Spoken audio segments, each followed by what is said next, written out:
Assalamualaikum warahmatullahi wabarakatuh. Pada kesempatan kali ini saya akan menjelaskan tentang latar belakang dan tujuan kedatangan bangsa Barat ke Indonesia. Pada awal kedatangannya, bangsa-bangsa Barat yang memiliki teknologi pelayaran menjadikan Indonesia sebagai salah satu tujuan perdagangan. Namun, perkembangan selanjutnya bangsa Barat tidak hanya berdagang di Indonesia, tetapi menjadikan bangsa Indonesia sebagai salah satu wilayah jajahannya. Secara umum, kedatangan bangsa Eropa ke Asia termasuk ke Indonesia dilandasi keinginan mereka untuk berdagang, menyalurkan jiwa penjelajah, dan menyebarkan agama atau gold, glory, dan gospel. Adapun latar belakang kedatangan bangsa Barat ke Indonesia antara lain sebagai berikut.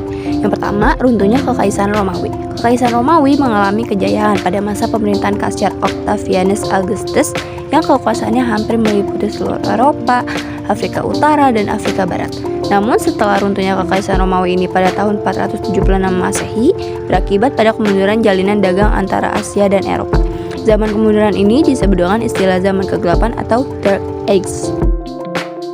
Yang kedua adalah revolusi industri. Revolusi industri adalah pergantian atau perubahan secara menyeluruh dalam memproduksi barang dari sebelumnya menggunakan tenaga manusia dan hewan menjadi tenaga mesin. Berkembangnya revolusi industri ini menyebabkan bangsa-bangsa Barat memerlukan bahan baku yang lebih banyak. Mereka juga memerlukan daerah pemasaran untuk menjual hasil-hasil industrinya. Salah satu pengaruh revolusi industri yang sangat terasa adalah dalam kegiatan transportasi. Penemuan mesin uap yang dapat dijadikan mesin penggerak perahu merupakan teknologi baru pada masa tersebut. Lalu yang ketiga ada penjelajahan samudra. Bangsa Eropa terkenal dengan kemahirannya dalam pelayaran. Berikut faktor-faktor yang mendorong penjelajahan samudra. Yang pertama, adanya semangat penaklukan terhadap orang-orang yang beragama Islam. Yang kedua, jatuhnya Konstantinopel. Yang ketiga, adanya keinginan mengetahui lebih jauh mengenai rahasia alam semesta, keadaan geografi, dan yang tinggal di belahan bumi lain. Dan yang keempat, adanya keinginan untuk mendapatkan rempah-rempah. Yang kelima, adanya kisah penjelajahan Marco Polo 1254 hingga 1324. Yang keenam, ingin memperoleh keuntungan atau kekayaan yang sebanyak-banyaknya. Yang ketujuh, adanya teori Copernicus dan Galileo Galilei tentang heliosentris dan bumi bulat. Dan yang terakhir atau yang kedelapan, ambisi 3G, gold, glory, dan gospel. D. Perkembangan ilmu pengetahuan. Kemajuan teknologi pada saat itu juga mendorong bangsa Barat untuk melakukan penjelajahan yang pada akhirnya menemukan Nusantara. Penemuan seperti kompas, navigasi, dan mesin juga menjadi hal yang sangat penting. Hal ini dibuktikan dengan ditemukannya benua Amerika oleh Columbus.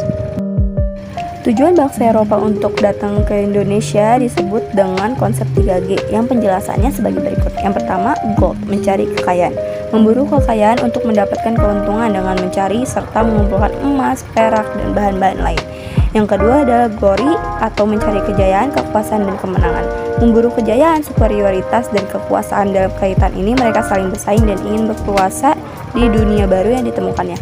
Yang ketiga yang terakhir adalah gospel, menyebarkan agama, yaitu menjalankan tugas suci untuk menyebarkan agama.